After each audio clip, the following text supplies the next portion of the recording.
everyone, welcome to SP Scholars Academy YouTube channel. If you are preparing for the NTA NET JRF exam, so you can subscribe our channel and click on the bell icon for the more notifications and updates. जैसा कि आप सभी जानते हैं NTA has announce the exam date क्योंकि exam बहुत पास आ चुका है। 18 सितंबर टू 25 सितंबर के बीच में आपका एग्जाम होना है। एडमिट कार्ड भी जल्दी आ जाएगा।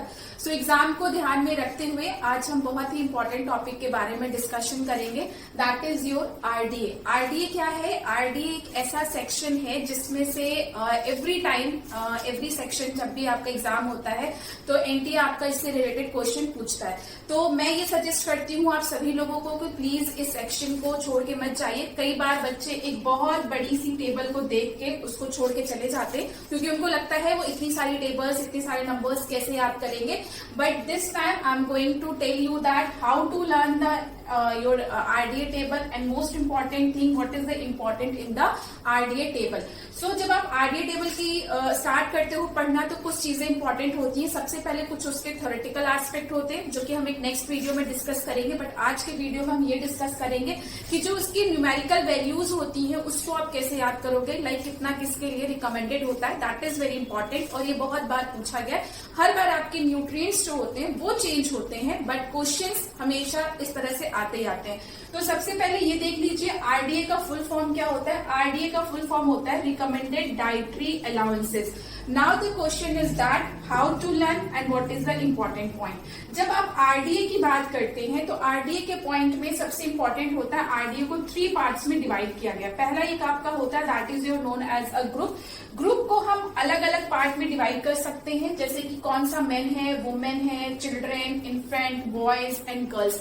सो ये इनकी कैटेगरी है ग्रुप की, जिसके अकॉर्डिंग आप इसको देख के चल सकते हो। पर्टिकुलर्स की बात करें अगर तो उसमें आपका एक आता है सेडेंट्री, एक आता है मॉडरेट और एक आता है हैवी। सेडेंट्री लोग वो होते हैं जो बिल्कुल भी एक्टिविटीज नहीं करते हैं, they are living the very simple life. And when I am talking about the moderate workers या मॉडरेट पीपल, तो वो थोड़ी सी एक्टिविटी करते हैं, बहुत ज्यादा नहीं, थोड़ा सा टहल लेना, खा लेना, पी लेना, that is all about the moderate workers. But when I am talking about the heavy workers, these are those workers who are actually doing the lots of physical work. So that's why they come under as a heavy worker. And if I am talking about the according body weight, so body weight is something that would be the on a different basis. तो जब भी आप RDA table को learn करते हो ये बहुत important है कि आप किस ग्रुप का याद कर रहे हो, आप कौन से पर्टिकुलर्स की बात कर रहे हो और उसका बॉडी वेट क्या है। इन तीनों पॉइंट्स को ध्यान में रखते ही आगे की जो वैल्यूज होती हैं वो आपको ध्यान रखना होता है। अब आगे हम ये देखते हैं कि इसमें आप कैसे इस टेबल को, कैलकुलेटिव वैल्यू को आप कैसे लर्न कर सकते हो। So now we are seeing that how to learn RDA table. तो सबसे पहले ये बात करते हैं, जो मैंने आपको एक थ्योरेटिकल एस्पेक्ट की बात करी थी पहले, तो एक तो जैसे आपका फुल फॉर्म हो गया था कि आरडीए का फुल फॉर्म क्या होता है, जो कि मैं आपको पहले बता चुकी हूँ कि that is your known as a recommended dietary allowances. Now ये कब आया था, दैट इज अभी जो पर्टिकुलरली हम यूज कर रहे हैं, इससे पहले भी है, तो अभी के लिए 2010।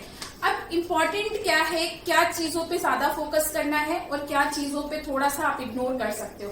तो सबसे इम्पोर्टेंट चीज होती है कि जब हम वुमेन की बात करते हैं, स्पेशली टेबल के रिगार्डिंग में, आरडीए की टेबल के अकॉर्डिंग में, तो जैसे मैंने आपको पहले बताया है कि 3 उस पर हम ध्यान देते हैं, सेडेंट्री, मॉडरेट और हैवी। और अगर स्पेशली मैं एनर्जी के टर्म में बात कर रही हूँ तो एनर्जी के टर्म में जैसे सेडेंट्री के लिए 900 रिकमेंडेड है, मॉडरेट वुमेन के लिए 2230 है और हैवी के लिए दैट इज योर 2850। ये आपकी रिकमेंडेशन है। Yes, that is very important also कि इनकी यूनिट क्या होती है। जब भी आप ध्यान रखो, जब भी आप टेबल याद करते हो तो यूनिट क्या है किसी पर्टिकुलर न्यूट्रिएंट्स की, लाइक एनर्जी कैलोरी में है कि आपकी प्रोटीन आपके ग्राम में है, कौन सी किस यूनिट में है, ये बहुत इंपॉर्टेंट होता है। तो सपोज दैट अब मैं अगर प्रेग्नेंट वुमेन की बात करती हूँ स्पेशली, तो अगर सपोज आपकी सेडेंट्री कैटेगरी की प्रेग्नेंट वुमेन है तो उसमें आप जो एनर्जी प्लस करोगे that is your 350।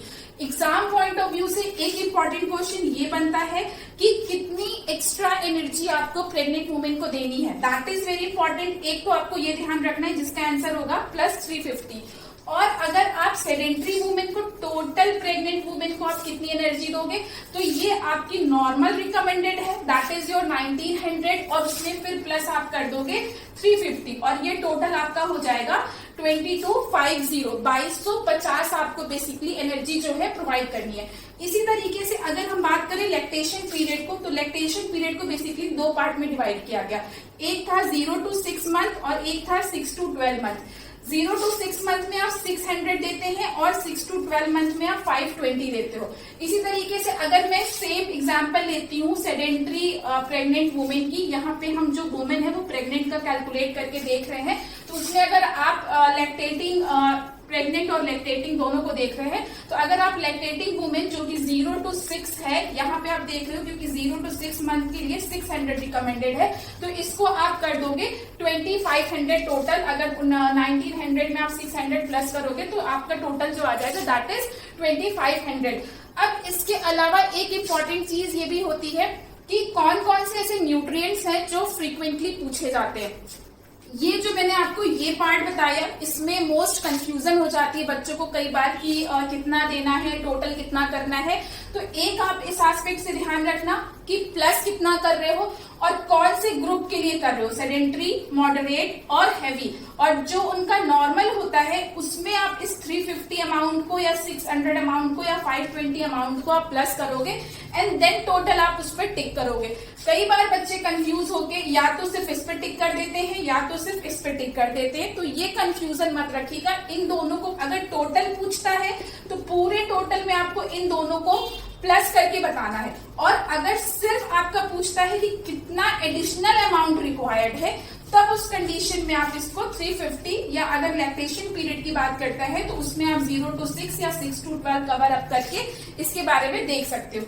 Now come to the which nutrients are the very important from the exam point of view. कौन से ऐसे हैं जो फेवरेट है और अभी के चांसेस बहुत ज्यादा है कि वो आगे आपको विटामिन सी, आयरन या आप कह सकते हो कि कैल्शियम, इन सब के बहुत ज्यादा पूछेंगे।